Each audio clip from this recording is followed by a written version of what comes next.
أعوذ بالله من الشيطان الرجيم. بسم الله الرحمن الرحيم. ألف لام ميم. ذلك الكتاب لا ريب فيه هدى للمتقين الذين يؤمنون بالغيب ويقيمون الصلاة ومما رزقناهم ينفقون والذين يؤمنون بما أنزل إليك وما أنزل من قبلك وبالآخرة هم يوقنون أولئك على هدى من ربهم وأولئك هم المفلحون. إن الذين كفروا سواء عليهم أأنذرتهم أم لم تنذرهم لا يؤمنون. ختم الله على قلوبهم وعلى سمعهم وعلى أبصارهم غشاوة ولهم عذاب عظيم. ومن الناس من يقول آمنا بالله وباليوم الآخر وما هم بمؤمنين يخادعون الله والذين آمنوا وما يخدعون إلا أنفسهم وما يشعرون. في قلوبهم مرض فزادهم الله مرضا ولهم عذاب أليم بما كانوا يكذبون. وإذا قيل لهم لا تفسدوا في الأرض قالوا إنما نحن مصلحون ألا إنهم هم المفسدون ولكن لا يشعرون. وإذا قيل لهم آمنوا كما آمن الناس قالوا أنؤمن كما آمن السفهاء ألا إنهم هم السفهاء ولكن لا يعلمون. وإذا لقوا الذين آمنوا قالوا آمنا وإذا خلوا إلى شياطينهم قالوا إنا معكم إنما نحن مستهزئون. الله يستهزئ بهم ويمدهم في طغيانهم يعمهون. أولئك الذين اشتروا الضلالة بالهدى فما ربحت تجارتهم وما كانوا مهتدين. مثلهم كمثل الذي استوقد نارا فلما أضاءت ما حوله ذهب الله بنورهم وتركهم في ظلمات لا يبصرون. صم بكم عمي فهم لا يرجعون. أو كصيب من السماء فيه ظلمات ورعد وبرق يجعلون أصابعهم في آذانهم من الصواعق حذر الموت والله محيط بالكافرين. يكاد البرق يخطف أبصارهم كلما أضاء لهم مشوا فيه وإذا أظلم عليهم قاموا ولو شاء الله لذهب بسمعهم وأبصارهم إن الله على كل شيء قدير. يا أيها الناس اعبدوا ربكم الذي خلقكم والذين من قبلكم لعلكم تتقون. الذي جعل لكم الأرض فراشا والسماء بناء وأنزل من السماء ماء فأخرج به من الثمرات رزقا لكم فلا تجعلوا لله أندادا وأنتم تعلمون. وإن كنتم في ريب مما نزلنا على عبدنا فأتوا بسورة من مثله وادعوا شهداءكم من دون الله إن كنتم صادقين. فإن لم تفعلوا ولن تفعلوا فاتقوا النار التي وقودها الناس والحجارة أعدت للكافرين. وبشر الذين آمنوا وعملوا الصالحات أن لهم جنات تجري من تحتها الأنهار كلما رزقوا منها من ثمرة رزقا قالوا هذا الذي رزقنا من قبل وأتوا به متشابها ولهم فيها أزواج مطهرة وهم فيها خالدون. إن الله لا يستحيي أن يضرب مثلا ما بعوضة فما فوقها فأما الذين آمنوا فيعلمون أنه الحق من ربهم، وأما الذين كفروا فيقولون ماذا أراد الله بهذا مثلا يضل به كثيرا ويهدي به كثيرا، وما يضل به إلا الفاسقين الذين ينقضون عهد الله من بعد ميثاقه ويقطعون ما أمر الله به أن يوصل ويفسدون في الأرض، أولئك هم الخاسرون. كيف تكفرون بالله وكنتم أمواتا فأحياكم ثم يميتكم ثم يحييكم ثم إليه ترجعون. هو الذي خلق لكم ما في الأرض جميعا ثم استوى إلى السماء فسواهن 7 سماوات وهو بكل شيء عليم. وإذ قال ربك للملائكة إني جاعل في الأرض خليفة قالوا أتجعل فيها من يفسد فيها ويسفك الدماء ونحن نسبح بحمدك ونقدس لك قال إني أعلم ما لا تعلمون. وعلم آدم الأسماء كلها ثم عرضهم على الملائكة فقال أنبئوني بأسماء هؤلاء إن كنتم صادقين. قالوا سبحانك لا علم لنا إلا ما علمتنا إنك أنت العليم الحكيم. قال يا آدم أنبئهم بأسمائهم فلما أنبأهم بأسمائهم قال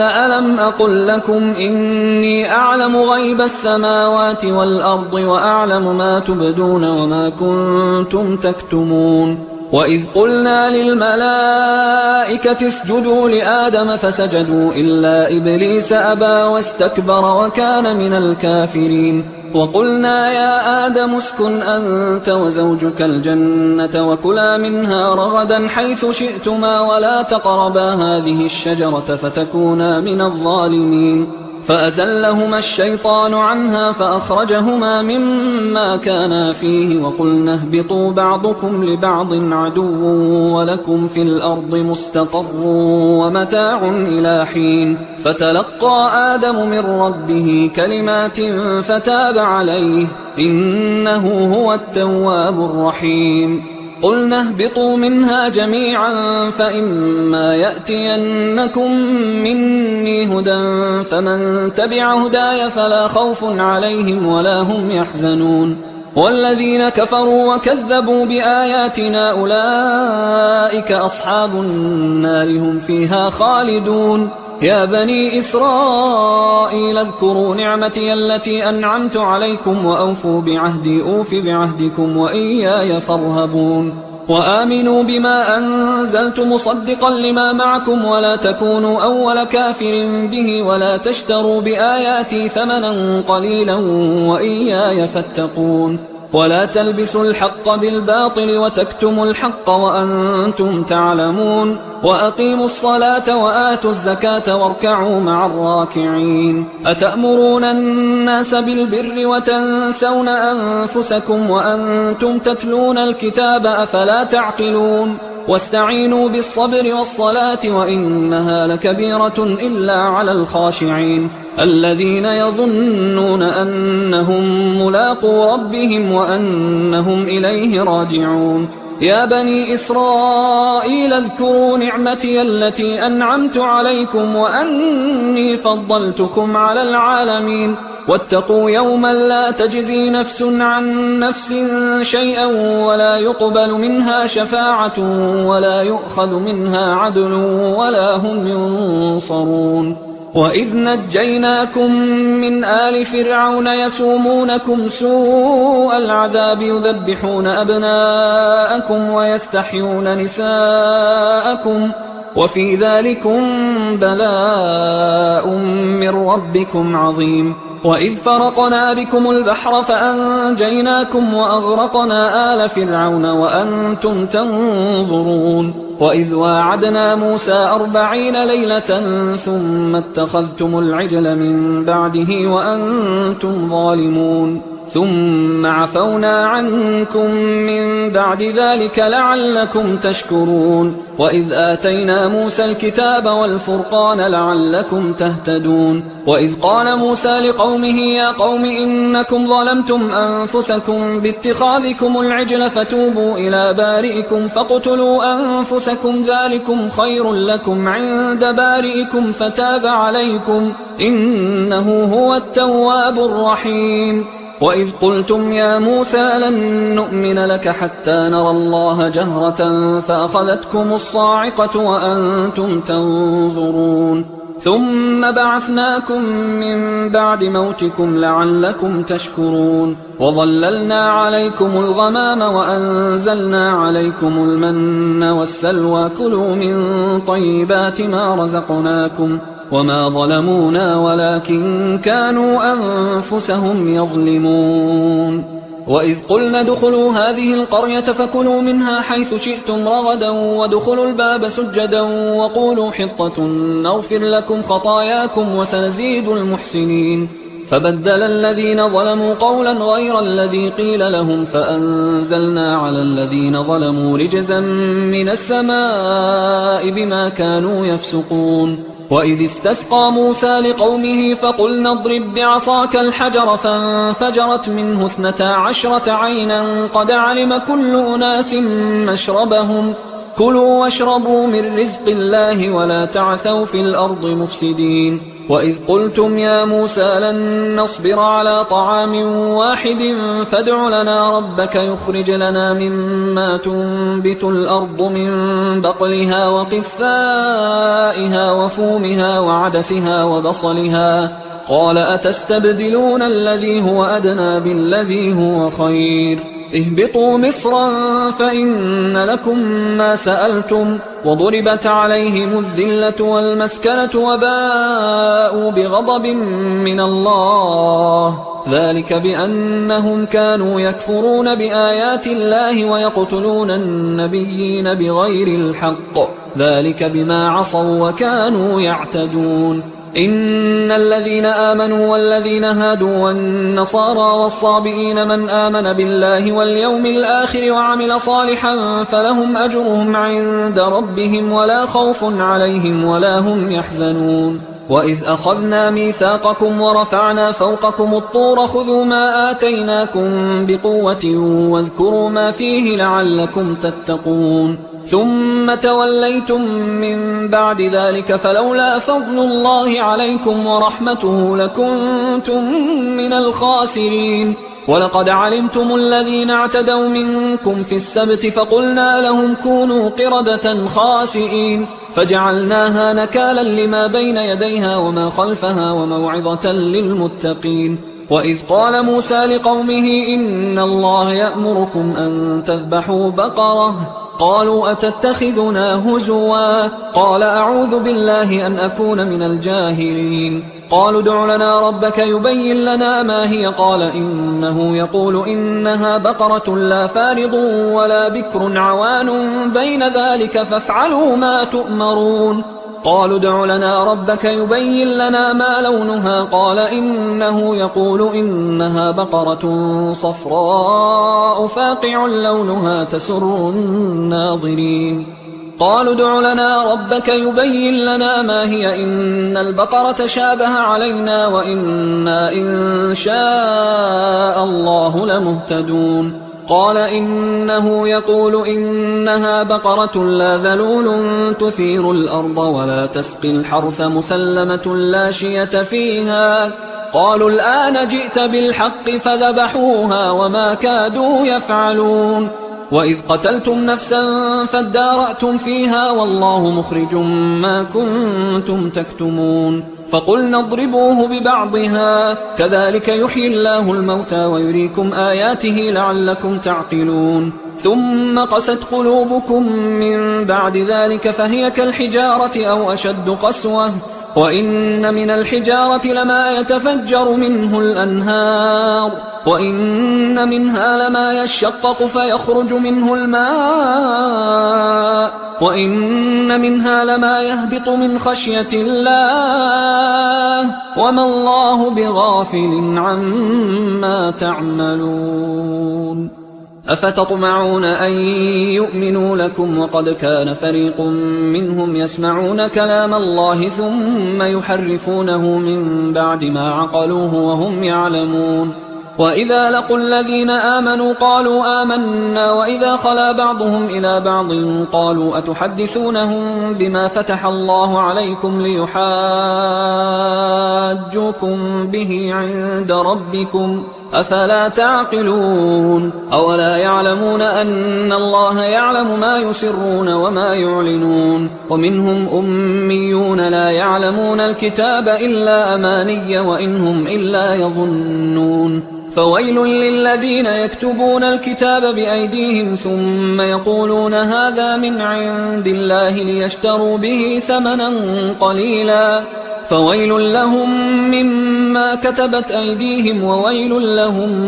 مما يكسبون وقالوا لن تمسنا النار إلا أياما معدودة قل أتخذتم عند الله عهدا فلن يخلف الله عهده أم تقولون على الله ما لا تعلمون بلى من كسب سيئة وأحاطت به خطيئته فأولئك أصحاب النار هم فيها خالدون والذين آمنوا وعملوا الصالحات أولئك أصحاب الجنة هم فيها خالدون وإذ أخذنا ميثاق بني إسرائيل لا تعبدون إلا الله وبالوالدين إحسانا وذي القربى واليتامى والمساكين وقولوا للناس حسنا وأقيموا الصلاة وآتوا الزكاة ثم توليتم إلا قليلا منكم وأنتم معرضون وإذ أخذنا ميثاقكم لا تسفكون دماءكم ولا تخرجون أنفسكم من دياركم ثم أقررتم وأنتم تشهدون ثم أنتم هؤلاء تقتلون أنفسكم وتخرجون فريقا منكم من ديارهم تظاهرون عليهم بالإثم والعدوان وإن يأتوكم أسارى تفادوهم وهو محرم عليكم إخراجهم أفتؤمنون ببعض الكتاب وتكفرون ببعض فما جزاء من يفعل ذلك منكم إلا خزي في الحياة الدنيا ويوم القيامة يردون إلى أشد العذاب وما الله بغافل عما تعملون أولئك الذين اشتروا الحياة الدنيا بالآخرة فلا يخفف عنهم العذاب ولا هم ينصرون ولقد آتينا موسى الكتاب وقفينا من بعده بالرسل وآتينا عيسى ابن مريم البينات وأيدناه بروح القدس أفكلما جاءكم رسول بما لا تهوى أنفسكم استكبرتم ففريقا كذبتم وفريقا تقتلون وقالوا قلوبنا غلف بل لعنهم الله بكفرهم فقليلا ما يؤمنون ولما جاءهم كتاب من عند الله مصدق لما معهم وكانوا من قبل يستفتحون على الذين كفروا فلما جاءهم ما عرفوا كفروا به فلعنة الله على الكافرين بئس ما اشتروا به أنفسهم أن يكفروا بما أنزل الله بغيا أن ينزل الله من فضله على من يشاء من عباده فباءوا بغضب على غضب وللكافرين عذاب مهين وإذا قيل لهم آمنوا بما أنزل الله قالوا نؤمن بما أنزل علينا ويكفرون بما وراءه وهو الحق مصدقا لما معهم قل فلم تقتلون أنبياء الله من قبل إن كنتم مؤمنين ولقد جاءكم موسى بالبينات ثم اتخذتم العجل من بعده وأنتم ظالمون وإذ أخذنا ميثاقكم ورفعنا فوقكم الطور خذوا ما آتيناكم بقوة واسمعوا قالوا سمعنا وعصينا وأشربوا في قلوبهم العجل بكفرهم قل بئس ما يأمركم به إيمانكم إن كنتم مؤمنين قل إن كانت لكم الدار الآخرة عند الله خالصة من دون الناس فتمنوا الموت إن كنتم صادقين ولن يتمنوه أبدا بما قدمت أيديهم والله عليم بالظالمين ولتجدنهم أحرص الناس على حياة ومن الذين أشركوا يود أحدهم لو يعمر 1000 سنة وما هو بمزحزحه من العذاب أن يعمر والله بصير بما يعملون قل من كان عدوا لجبريل فإنه نزله على قلبك بإذن الله مصدقا لما بين يديه وهدى وبشرى للمؤمنين من كان عدوا لله وملائكته ورسله وجبريل وميكال فإن الله عدو للكافرين ولقد أنزلنا إليك آيات بينات وما يكفر بها إلا الفاسقون أوكلما عاهدوا عهدا نبذه فريق منهم بل أكثرهم لا يؤمنون ولما جاءهم رسول من عند الله مصدق لما معهم نبذ فريق من الذين أوتوا الكتاب كتاب الله وراء ظهورهم كأنهم لا يعلمون واتبعوا ما تتلو الشياطين على ملك سليمان وما كفر سليمان ولكن الشياطين كفروا يعلمون الناس السحر وما أنزل على الملكين ببابل هاروت وماروت وما يعلمان من أحد حتى يقولا إنما نحن فتنة فلا تكفر فيتعلمون منهما ما يفرقون به بين المرء وزوجه وما هم بضارين به من أحد إلا بإذن الله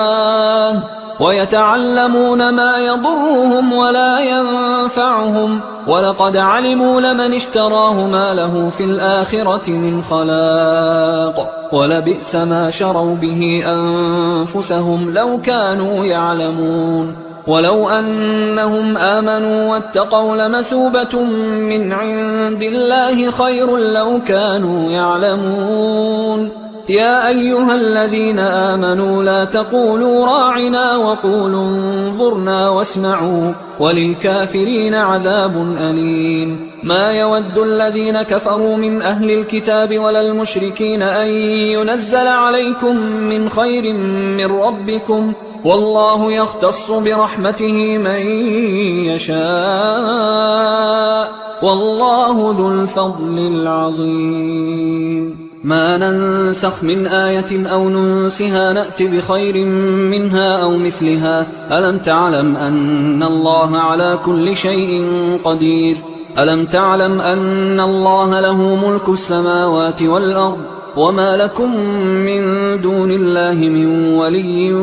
ولا نصير أم تريدون أن تسألوا رسولكم كما سئل موسى من قبل ومن يتبدل الكفر بالإيمان فقد ضل سواء السبيل ود كثير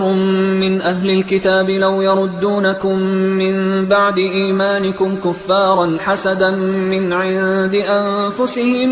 من بعد ما تبين لهم الحق فاعفوا واصفحوا حتى يأتي الله بأمره إن الله على كل شيء قدير وأقيموا الصلاة وآتوا الزكاة وما تقدموا لأنفسكم من خير تجدوه عند الله إن الله بما تعملون بصير وقالوا لن يدخل الجنة إلا من كان هودا أو نصارى تلك أمانيهم قل هاتوا برهانكم إن كنتم صادقين بلى من أسلم وجهه لله وهو محسن فله أجره عند ربه ولا خوف عليهم ولا هم يحزنون وقالت اليهود ليست النصارى على شيء وقالت النصارى ليست اليهود على شيء وهم يتلون الكتاب كذلك قال الذين لا يعلمون مثل قولهم فالله يحكم بينهم يوم القيامة فيما كانوا فيه يختلفون ومن أظلم ممن منع مساجد الله أن يذكر فيها اسمه وسعى في خرابها أولئك ما كان لهم أن يدخلوها إلا خائفين لهم في الدنيا خزي ولهم في الآخرة عذاب عظيم ولله المشرق والمغرب فأينما تولوا فثم وجه الله إن الله واسع عليم وقالوا اتخذ الله ولدا سبحانه بل له ما في السماوات والأرض كل له قانتون بديع السماوات والأرض وإذا قضى أمرا فإنما يقول له كن فيكون وقال الذين لا يعلمون لولا يكلمنا الله أو تأتينا آية كذلك قال الذين من قبلهم مثل قولهم تشابهت قلوبهم قد بينا الآيات لقوم يوقنون إنا أرسلناك بالحق بشيرا ونذيرا ولا تسأل عن أصحاب الجحيم ولن ترضى عنك اليهود ولا النصارى حتى تتبع ملتهم قل إن هدى الله هو الهدى ولئن اتبعت أهواءهم بعد الذي جاءك من العلم ما لك من الله من ولي ولا نصير الذين آتيناهم الكتاب يتلونه حق تلاوته أولئك يؤمنون به ومن يكفر به فأولئك هم الخاسرون يا بني إسرائيل اذكروا نعمتي التي أنعمت عليكم وأني فضلتكم على العالمين واتقوا يوما لا تجزي نفس عن نفس شيئا ولا يقبل منها عدل ولا تنفعها شفاعة ولا هم ينصرون وإذ ابتلى إبراهيم ربه بكلمات فأتمهن قال إني جاعلك للناس إماما قال ومن ذريتي قال لا ينال عهد الظالمين وإذ جعلنا البيت مثابة للناس وأمنا واتخذوا من مقام إبراهيم مصلى وعهدنا إلى إبراهيم وإسماعيل أن طهرا بيتي للطائفين والعاكفين والركع السجود وإذ قال إبراهيم رب اجعل هذا بلدا آمنا وارزق أهله من الثمرات من آمن منهم بالله واليوم الآخر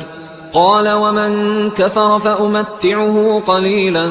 ثم أضطره إلى عذاب النار وبئس المصير وإذ يرفع إبراهيم القواعد من البيت وإسماعيل ربنا تقبل منا إنك أنت السميع العليم ربنا وجعلنا مسلمين لك ومن ذريتنا أمة مسلمة لك وأرنا مناسكنا وتب علينا إنك أنت التواب الرحيم ربنا وابعث فيهم رسولا منهم يتلو عليهم آياتك ويعلمهم الكتاب والحكمة ويزكيهم إنك أنت العزيز الحكيم ومن يرغب عن ملة إبراهيم إلا من سفه نفسه ولقد اصطفيناه في الدنيا وإنه في الآخرة لمن الصالحين إذ قال له ربه أسلم قال أسلمت لرب العالمين. ووصى بها إبراهيم بنيه ويعقوب يا بني إن الله اصطفى لكم الدين فلا تموتن إلا وأنتم مسلمون. أم كنتم شهداء إذ حضر يعقوب الموت إذ قال لبنيه ما تعبدون من بعدي قالوا نعبد إلهك وإله آبائك إبراهيم وإسماعيل وإسحاق إلها واحدا ونحن له مسلمون. تلك أمة قد خلت لها ما كسبت ولكم ما كسبتم ولا تسألون عما كانوا يعملون. وقالوا كونوا هودا أو نصارى تهتدوا قل بل ملة إبراهيم حنيفا وما كان من المشركين. قولوا آمنا بالله وما أنزل إلينا وما أنزل إلى إبراهيم وإسماعيل وإسحاق ويعقوب والأسباط وما أوتي موسى وعيسى وما أوتي النبيون من ربهم لا نفرق بين أحد منهم ونحن له مسلمون. فإن آمنوا بمثل ما آمنتم به فقد اهتدوا وإن تولوا فإنما هم في شقاق فسيكفيكهم الله وهو السميع العليم. صبغة الله ومن أحسن من الله صبغة ونحن له عابدون. قل أتحاجوننا في الله وهو ربنا وربكم ولنا أعمالنا ولكم أعمالكم ونحن له مخلصون. أم تقولون إن إبراهيم وإسماعيل وإسحاق ويعقوب والأسباط كانوا هودا أو نصارى قل أأنتم أعلم أم الله ومن أظلم ممن كتم شهادة عنده من الله وما الله بغافل عما تعملون. تلك أمة قد خلت لها ما كسبت ولكم ما كسبتم ولا تسألون عما كانوا يعملون. سيقول السفهاء من الناس ما ولاهم عن قبلتهم التي كانوا عليها قل لله المشرق والمغرب يهدي من يشاء إلى صراط مستقيم. وكذلك جعلناكم أمة وسطا لتكونوا شهداء على الناس ويكون الرسول عليكم شهيدا. وما جعلنا القبلة التي كنت عليها إلا لنعلم من يتبع الرسول ممن ينقلب على عقبيه وإن كانت لكبيرة إلا على الذين هدى الله وما كان الله ليضيع إيمانكم إن الله بالناس لرؤوف رحيم. قد نرى تقلب وجهك في السماء فلنولينك قبلة ترضاها فول وجهك شطر المسجد الحرام وحيث ما كنتم فولوا وجوهكم شطره وإن الذين أوتوا الكتاب ليعلمون أنه الحق من ربهم وما الله بغافل عما يعملون. ولئن أتيت الذين أوتوا الكتاب بكل آية ما تبعوا قبلتك وما أنت بتابع قبلتهم وما بعضهم بتابع قبلة بعض ولئن اتبعت أهواءهم من بعد ما جاءك من العلم إنك إذا لمن الظالمين. الذين آتيناهم الكتاب يعرفونه كما يعرفون أبناءهم وإن فريقا منهم ليكتمون الحق وهم يعلمون. الحق من ربك فلا تكونن من الممترين ولكل وجهة هو موليها فاستبقوا الخيرات أينما تكونوا يأت بكم الله جميعا إن الله على كل شيء قدير ومن حيث خرجت فول وجهك شطر المسجد الحرام وإنه للحق من ربك وما الله بغافل عما تعملون ومن حيث خرجت فول وجهك شطر المسجد الحرام وحيث ما كنتم فولوا وجوهكم شطره لئلا يكون للناس عليكم حجة إلا الذين ظلموا منهم فلا تخشوهم واخشوني ولأتم نعمتي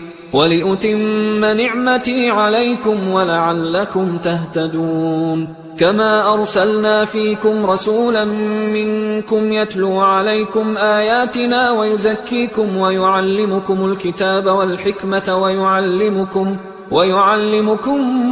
ما لم تكونوا تعلمون فاذكروني أذكركم واشكروا لي ولا تكفرون يا أيها الذين آمنوا استعينوا بالصبر والصلاة إن الله مع الصابرين ولا تقولوا لمن يقتل في سبيل الله أموات بل أحياء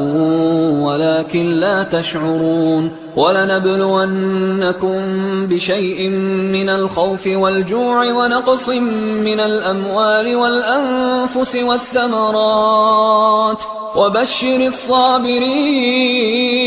الذين إذا أصابتهم مصيبة قالوا إنا لله وإنا إليه راجعون أولئك عليهم صلوات من ربهم ورحمة وأولئك هم المهتدون إن الصفا والمروة من شعائر الله فمن حج البيت أو اعتمر فلا جناح عليه أن يطوف بهما ومن تطوع خيرا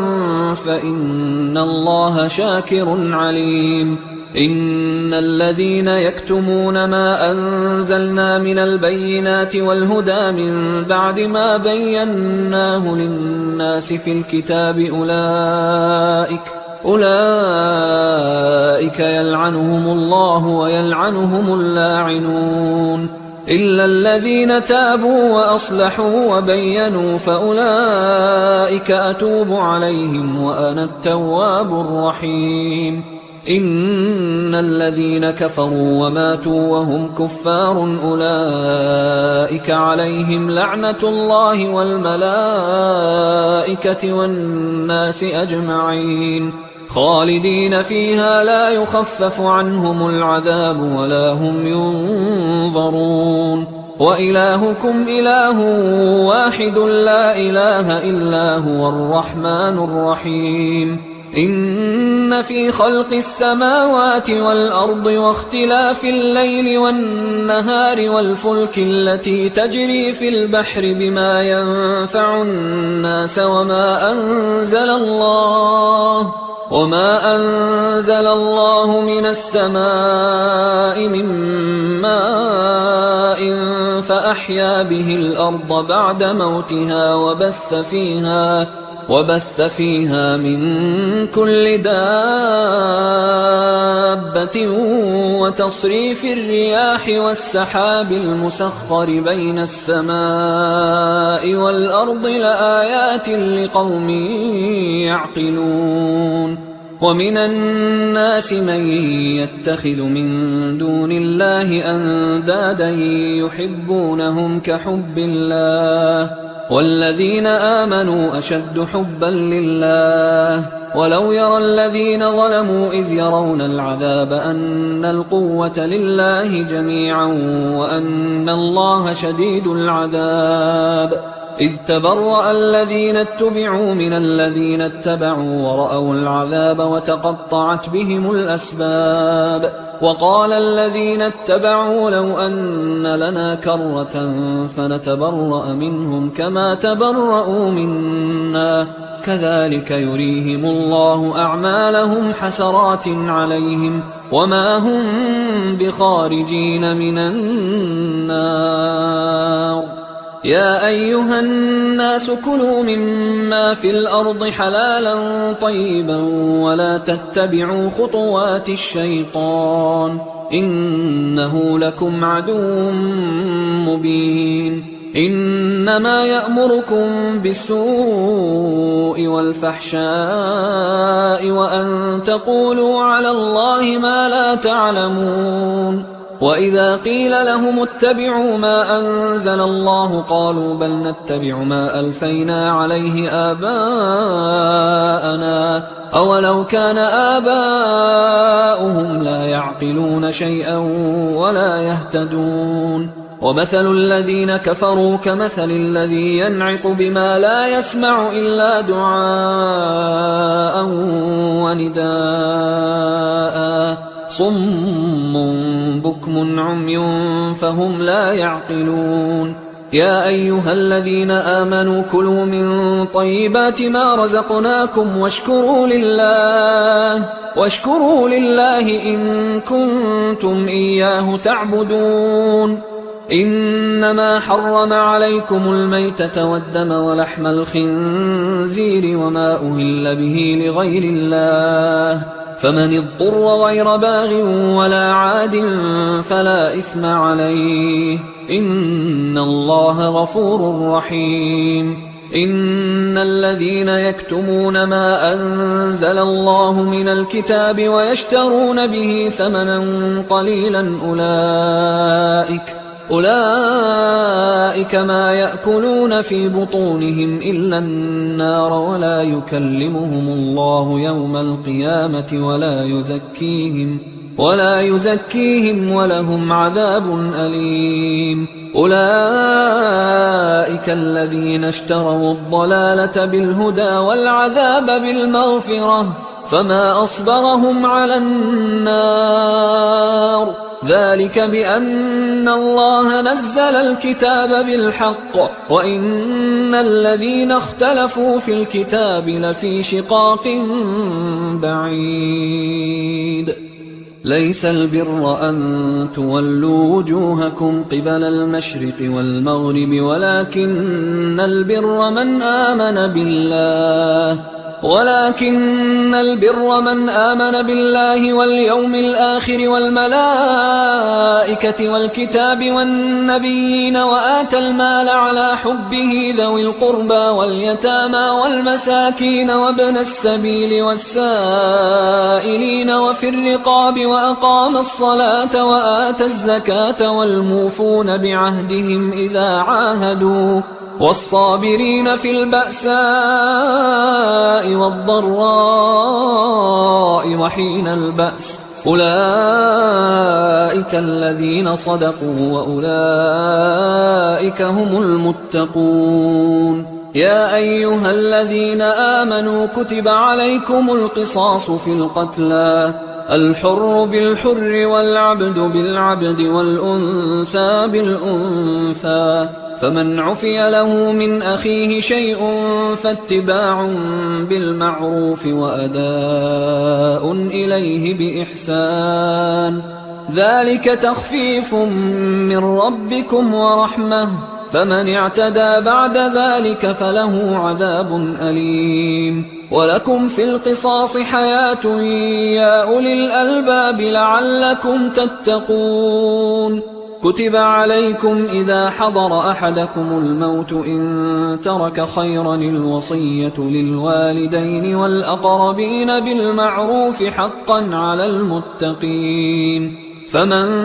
بدله بعدما سمعه فإنما إثمه على الذين يبدلونه إن الله سميع عليم فمن خاف من موص جنفا أو إثما فأصلح بينهم فلا إثم عليه إن الله غفور رحيم. يا أيها الذين آمنوا كتب عليكم الصيام كما كتب على الذين من قبلكم لعلكم تتقون أياما معدودات، فمن كان منكم مريضا أو على سفر فعدة من أيام أخر، وعلى الذين يطيقونه فدية طعام مسكين، فمن تطوع خيرا فهو خير له، وأن تصوموا خير لكم إن كنتم تعلمون. شهر رمضان الذي أنزل فيه القرآن هدى للناس وبينات من الهدى والفرقان، فمن شهد منكم الشهر فليصم، ومن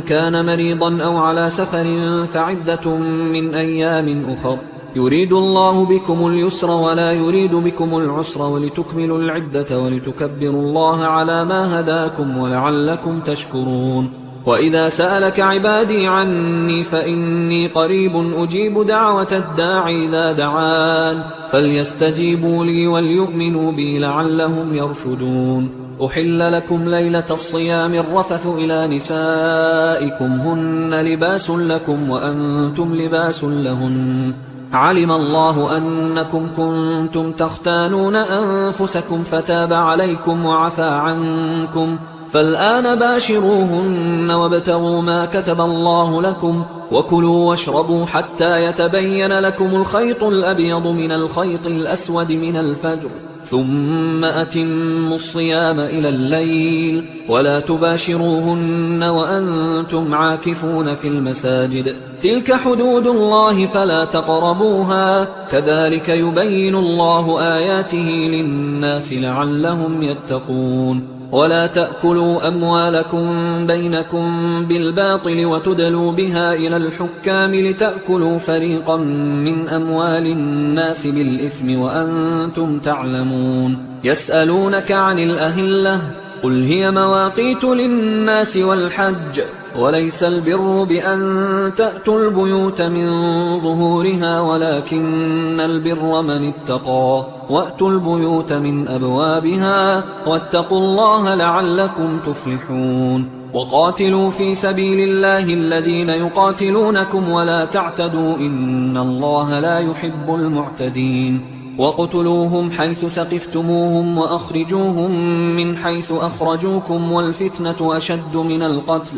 ولا تقاتلوهم عند المسجد الحرام حتى يقاتلوكم فيه، فإن قاتلوكم فاقتلوهم، كذلك جزاء الكافرين، فإن انتهوا فإن الله غفور رحيم. وقاتلوهم حتى لا تكون فتنة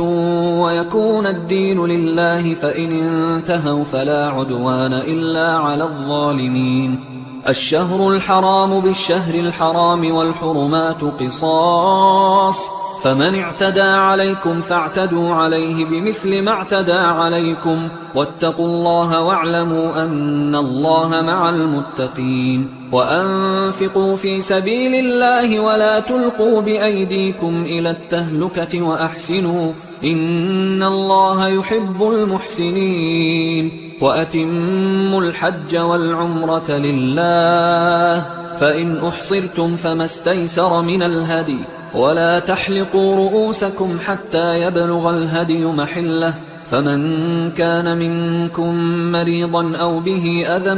من رأسه ففدية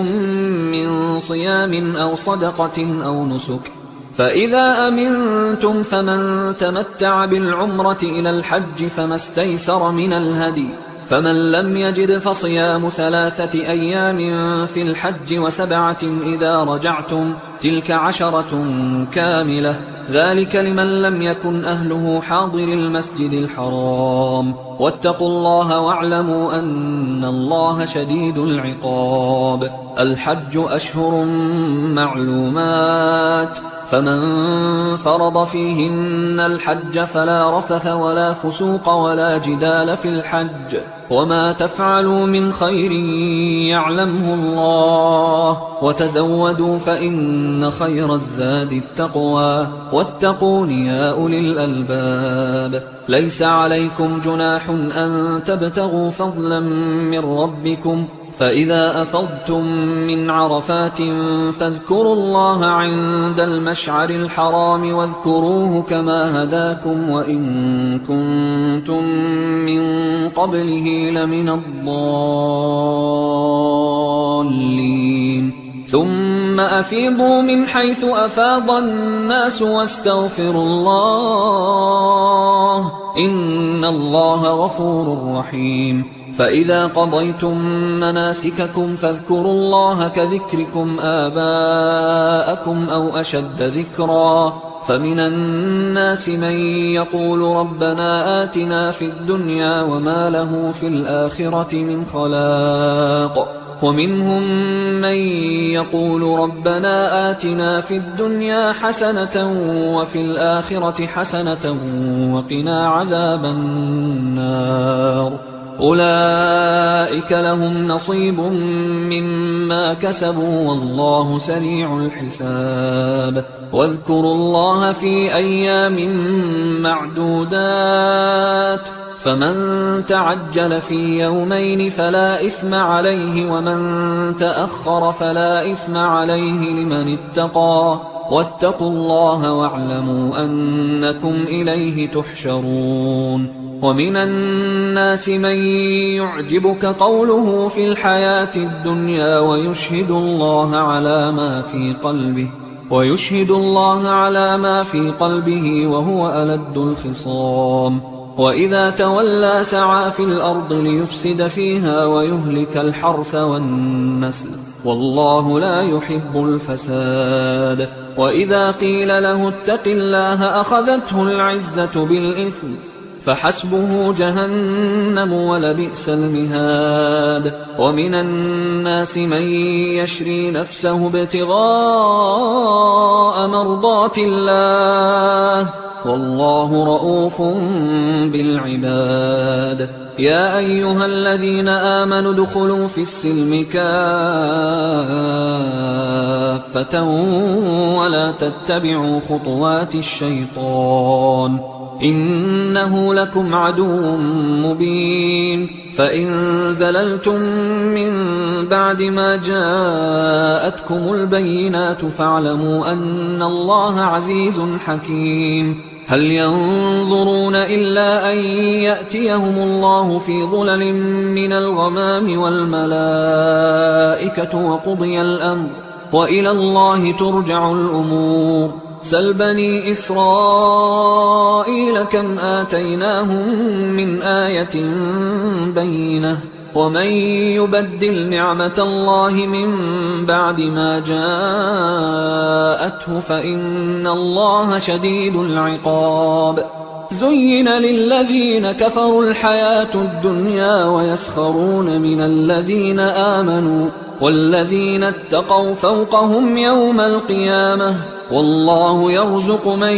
يشاء بغير حساب. كان الناس أمة واحدة فبعث الله النبيين مبشرين ومنذرين وأنزل معهم الكتاب بالحق ليحكم بين الناس فيما اختلفوا فيه وما اختلف فيه إلا الذين أوتوه من بعد ما جاءتهم البينات بغيا بينهم فهدى الله الذين آمنوا لما اختلفوا فيه من الحق بإذنه والله يهدي من يشاء إلى صراط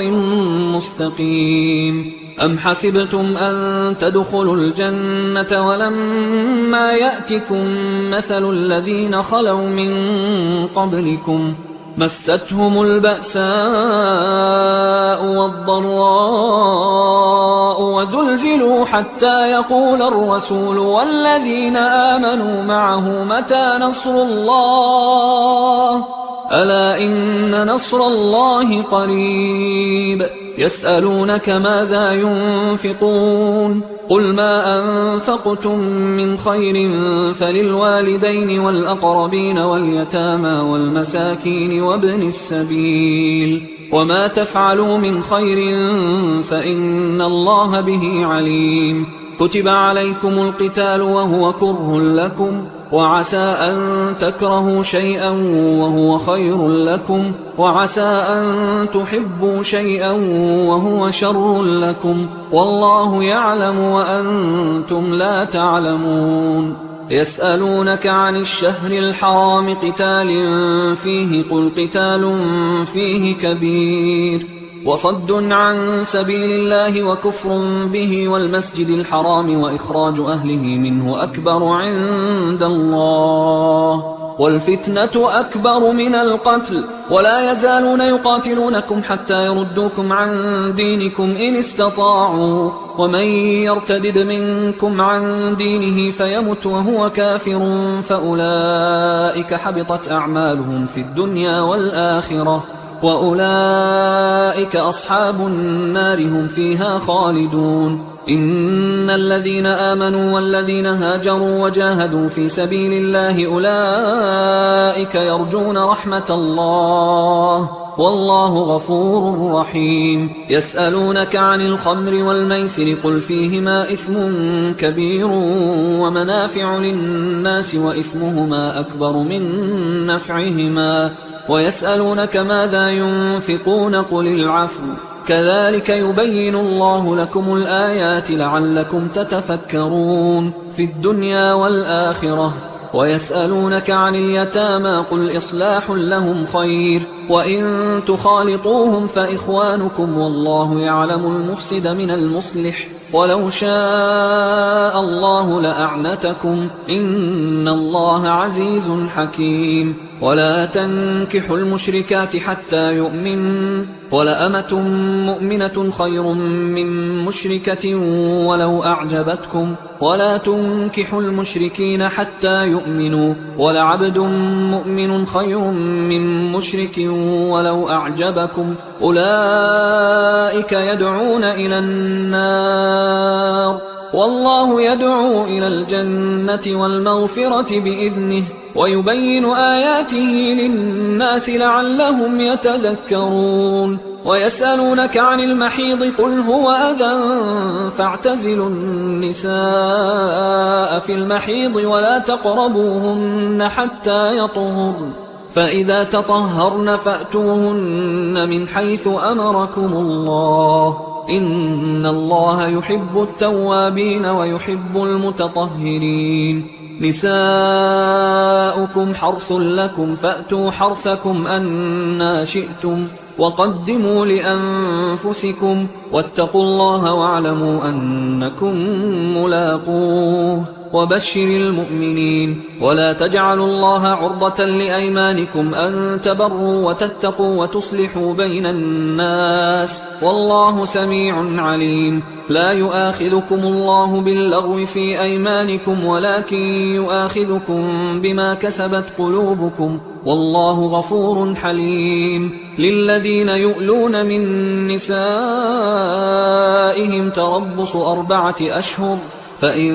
فاءوا فإن الله غفور رحيم وإن عزموا الطلاق فإن الله سميع عليم والمطلقات يتربصن بأنفسهن 3 قروء ولا يحل لهن أن يكتمن ما خلق الله في أرحامهن إن كن يؤمن بالله واليوم الآخر وبعولتهن أحق بردهن في ذلك إن أرادوا إصلاحا ولهن مثل الذي عليهن بالمعروف وللرجال عليهن درجة والله عزيز حكيم الطلاق 2 مرتان فإمساك بمعروف أو تسريح بإحسان ولا يحل لكم أن تأخذوا مما آتيتموهن شيئا إلا أن يخافا ألا يقيما حدود الله فإن خفتم ألا يقيما حدود الله فلا جناح عليهما فيما افتدت به تلك حدود الله فلا تعتدوها ومن يتعد حدود الله فأولئك هم الظالمون فإن طلقها فلا تحل له من بعد حتى تنكح زوجا غيره فإن طلقها فلا جناح عليهما أن يتراجعا إن ظنا أن يقيما حدود الله وتلك حدود الله يبينها لقوم يعلمون وإذا طلقتم النساء فبلغن أجلهن فأمسكوهن بمعروف أو سرحوهن بمعروف ولا تمسكوهن ضرارا لتعتدوا ومن يفعل ذلك فقد ظلم نفسه ولا تتخذوا آيات الله هزوا واذكروا نعمة الله عليكم وما أنزل عليكم من الكتاب والحكمة يعظكم به واتقوا الله واعلموا أن الله بكل شيء عليم وإذا طلقتم النساء فبلغن أجلهن فلا تعضلوهن أن ينكحن أزواجهن إذا تراضوا بينهم بالمعروف ذلك يوعظ به من كان منكم يؤمن بالله واليوم الآخر ذلكم أزكى لكم وأطهر والله يعلم وأنتم لا تعلمون والوالدات يرضعن أولادهن حولين كاملين لمن أراد أن يتم الرضاعة وعلى المولود له رزقهن وكسوتهن بالمعروف لا تكلف نفس إلا وسعها لا تضار والدة بولدها ولا مولود له بولده وعلى الوارث مثل ذلك فإن أرادا فصالا عن تراض منهما وتشاور فلا جناح عليهما وإن أردتم أن تسترضعوا أولادكم فلا جناح عليكم إذا سلمتم ما آتيتم بالمعروف واتقوا الله واعلموا أن الله بما تعملون بصير والذين يتوفون منكم ويذرون أزواجا يتربصن بأنفسهن 4 أشهر و10 فإذا بلغن أجلهن فلا جناح عليكم فيما فعلن في أنفسهن بالمعروف والله بما تعملون خبير ولا جناح عليكم فيما عرضتم به من خطبة النساء أو أكننتم في أنفسكم علم الله أنكم ستذكرونهن ولكن لا تواعدوهن سرا إلا أن تقولوا قولا معروفا ولا تعزموا عقدة النكاح حتى يبلغ الكتاب أجله واعلموا أن الله يعلم ما في أنفسكم فاحذروه واعلموا أن الله غفور حليم لا جناح عليكم إن طلقتم النساء ما لم تمسوهن أو تفرضوا لهن فريضة ومتعوهن على الموسع قدره وعلى المقتر قدره متاعا بالمعروف حقا على المحسنين وإن طلقتموهن من قبل أن تمسوهن وقد فرضتم لهن فريضة فنصف ما فرضتم إلا أن يعفون أو يعفو الذي بيده عقدة النكاح وأن تعفوا أقرب للتقوى ولا تنسوا الفضل بينكم إن الله بما تعملون بصير حافظوا على الصلوات والصلاة الوسطى وقوموا لله قانتين فإن خفتم فرجالا أو ركبانا فإذا أمنتم فاذكروا الله كما علمكم ما لم تكونوا تعلمون والذين يتوفون منكم ويذرون أزواجا وصية لأزواجهم متاعا إلى الحول غير إخراج فإن خرجن فلا جناح عليكم فيما فعلن في أنفسهن من معروف والله عزيز حكيم وللمطلقات متاع بالمعروف حقا على المتقين كذلك يبين الله لكم آياته لعلكم تعقلون ألم تر إلى الذين خرجوا من ديارهم وهم ألوف حذر الموت فقال لهم الله موتوا ثم أحياهم إن الله لذو فضل على الناس ولكن أكثر الناس لا يشكرون وقاتلوا في سبيل الله واعلموا أن الله سميع عليم من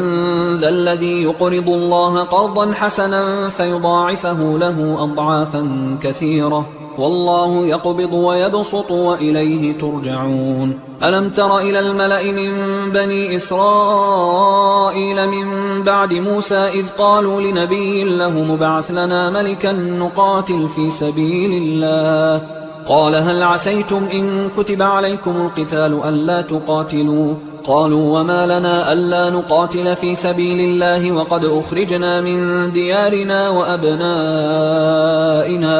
فلما كتب عليهم القتال تولوا إلا قليلا منهم والله عليم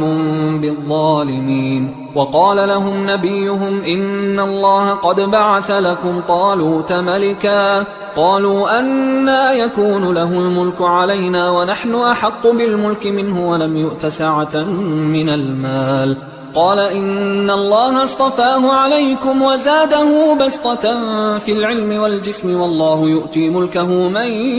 يشاء والله واسع عليم وقال لهم نبيهم إن آية ملكه أن يأتيكم التابوت فيه سكينة من ربكم وبقية مما ترك آل موسى وآل هارون تحمله الملائكة إن في ذلك لآية لكم إن كنتم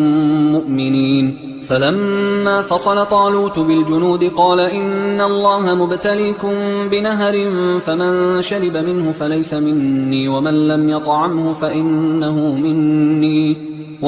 يطعمه فإنه مني إلا من اغترف غرفة بيده فشربوا منه إلا قليلا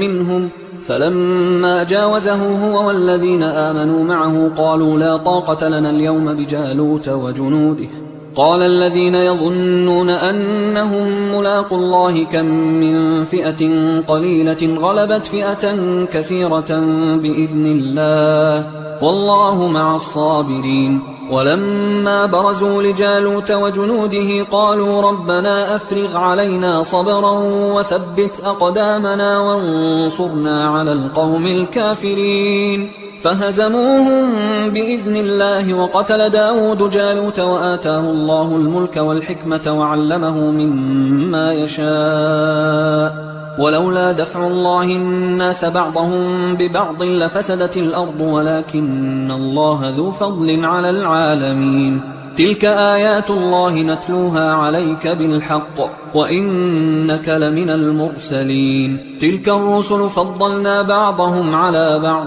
منهم من كلم الله ورفع بعضهم درجات وآتينا عيسى ابن مريم البينات وأيدناه بروح القدس ولو شاء الله ما اقتتل الذين من بعدهم من بعد ما جاءتهم البينات ولكن اختلفوا فمنهم من آمن ومنهم من كفر ولو شاء الله ما اقتتلوا ولكن الله يفعل ما يريد يا أيها الذين آمنوا أنفقوا مما رزقناكم من قبل أن يأتي يوم لا بيع فيه ولا خلة ولا شفاعة والكافرون هم الظالمون الله لا إله إلا هو الحي القيوم لا تأخذه سنة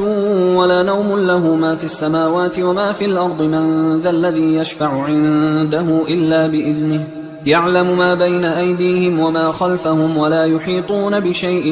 من علمه إلا بما شاء وسع كرسيه السماوات والأرض ولا يؤوده حفظهما وهو العلي العظيم لا إكراه في الدين قد تبين الرشد من الغي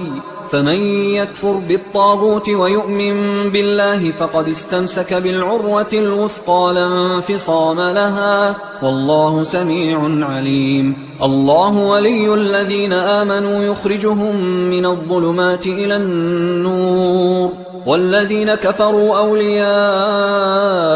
الطاغوت يخرجونهم من النور إلى الظلمات أولئك أصحاب النار هم فيها خالدون ألم تر إلى الذي حاج إبراهيم في ربه أن آتاه الله الملك إذ قال إبراهيم ربي الذي يحيي ويميت قال أنا أحيي وأميت قال إبراهيم فإن الله يأتي بالشمس من المشرق فأت بها من المغرب فبهت الذي كفر والله لا يهدي القوم الظالمين أو كالذي مر على قرية وهي خاوية على عروشها قال أنى يحيي هذه الله بعد موتها فأماته الله 100 عام ثم بعثه قال كم لبثت قال لبثت يوما أو بعض يوم قال بل لبثت 100 عام فانظر إلى طعامك وشرابك لم يتسنه وانظر إلى حمارك ولنجعلك آية للناس وانظر إلى العظام كيف ننشزها ثم نكسوها لحما فلما تبين له قال أعلم أن الله على كل شيء قدير وإذ قال إبراهيم رب أرني كيف تحيي الموتى قال أولم تؤمن قال بلى ولكن ليطمئن قلبي قال فخذ 4 من الطير فصرهن إليك ثم اجعل على كل جبل منهن جزءا ثم ادعهن يأتينك سعيا واعلم أن الله عزيز حكيم مثل الذين ينفقون أموالهم في سبيل الله كمثل حبة أنبتت 7 سنابل في كل سنبلة 100 حبة والله يضاعف لمن يشاء والله واسع عليم الذين ينفقون أموالهم في سبيل الله ثم لا يتبعون ما أنفقوا منا ولا أذى لهم أجرهم عند ربهم ولا خوف عليهم ولا هم يحزنون قول معروف ومغفرة خير من صدقة يتبعها أذى والله غني حليم يا أيها الذين آمنوا لا تبطلوا صدقاتكم بالمن والأذى كالذي ينفق ماله رئاء الناس ولا يؤمن بالله واليوم الآخر فمثله كمثل صفوان عليه تراب فأصابه وابل فتركه صلدا لا يقدرون على شيء مما كسبوا والله لا يهدي القوم الكافرين ومثل الذين ينفقون أموالهم ابتغاء مرضات الله وتثبيتا من أنفسهم كمثل جنة بربوة أصابها وابل فآتت أكلها ضعفين فإن لم يصبها وابل فطل والله بما تعملون بصير أيود أحدكم أن تكون له جنة من نخيل وأعناب تجري من تحتها الأنهار له فيها من كل الثمرات وأصابه الكبر وله ذرية ضعفاء فأصابها إعصار فيه نار فاحترقت كذلك يبين الله لكم الآيات لعلكم تتفكرون يا أيها الذين آمنوا أنفقوا من طيبات ما كسبتم ومما أخرجنا لكم من الأرض ولا تيمموا الخبيث منه تنفقون ولستم بآخذيه إلا أن تغمضوا فيه واعلموا أن الله غني حميد الشيطان يعدكم الفقر ويأمركم بالفحشاء والله يعدكم مغفرة منه وفضلا والله واسع عليم يؤتي الحكمة من يشاء ومن يؤت الحكمة فقد أوتي خيرا كثيرا وما يذكر إلا أولو الألباب وما أنفقتم من نفقة أو نذرتم من نذر فإن الله يعلمه وما للظالمين من أنصار إن تبدوا الصدقات فنعما هي وإن تخفوها وتؤتوها الفقراء فهو خير لكم ويكفر عنكم من سيئاتكم والله بما تعملون خبير ليس عليك هداهم ولكن الله يهدي من يشاء وما تنفقوا من خير فلأنفسكم وما تنفقون إلا ابتغاء وجه الله وما تنفقوا من خير يوفى إليكم وأنتم لا تظلمون للفقراء الذين أحصروا في سبيل الله لا يستطيعون ضربا في الأرض يحسبهم الجاهل أغنياء من التعفف تعرفهم بسيماهم لا يسألون الناس إلحافا وما تنفقوا من خير فإن الله به عليم الذين ينفقون أموالهم بالليل والنهار سرا وعلانية فلهم أجرهم عند ربهم ولا خوف عليهم ولا هم يحزنون الذين يأكلون الربا لا يقومون إلا كما يقوم الذي يتخبطه الشيطان من المس ذلك بأنهم قالوا إنما البيع مثل الربا وأحل الله البيع وحرم الربا فمن جاءه موعظة من ربه فانتهى فله ما سلف وأمره إلى الله ومن عاد فأولئك أصحاب النار هم فيها خالدون يمحق الله الربا ويربي الصدقات والله لا يحب كل كفار أثيم إن الذين آمنوا وعملوا الصالحات وأقاموا الصلاة وآتوا الزكاة لهم أجرهم عند ربهم ولا خوف عليهم ولا هم يحزنون يا أيها الذين آمنوا اتقوا الله وذروا ما بقي من الربا إن كنتم مؤمنين فإن لم تفعلوا فأذنوا بحرب من الله ورسوله وإن تبتم فلكم رؤوس أموالكم لا تظلمون ولا تظلمون وإن كان ذو عسرة فنظرة إلى ميسرة وأن تصدقوا خير لكم إن كنتم تعلمون واتقوا يوما ترجعون فيه إلى الله ثم توفى كل نفس ما كسبت وهم لا يظلمون يا أيها الذين آمنوا إذا تداينتم بدين إلى أجل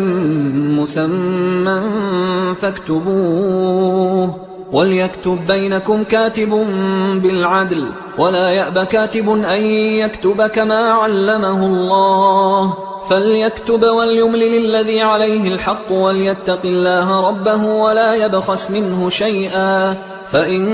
كان الذي عليه الحق سفيها أو ضعيفا أو لا يستطيع أن يمله فليملل وليه بالعدل واستشهدوا شهيدين من رجالكم فإن لم يكونا رجلين فرجل وامرأتان ممن ترضون من الشهداء أن تضل إحداهما فتذكر إحداهما الأخرى ولا يأبى الشهداء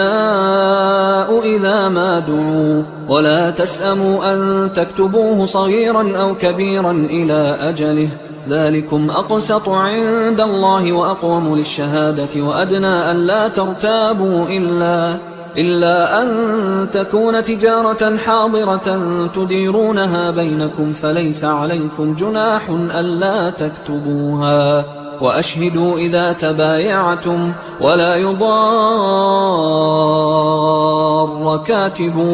ولا شهيد وإن تفعلوا فإنه فسوق بكم واتقوا الله ويعلمكم الله والله بكل شيء عليم. وإن كنتم على سفر ولم تجدوا كاتبا فرهان مقبوضة، فإن أمن بعضكم بعضا فليؤدي الذي اؤتمن أمانته وليتق الله ربه ولا تكتموا الشهادة، ومن يكتمها فإنه آثم قلبه والله بما تعملون عليم. لله ما في السماوات وما في الأرض، وإن تبدوا ما في أنفسكم أو تخفوه يحاسبكم به الله فيغفر لمن يشاء ويعذب من يشاء والله على كل شيء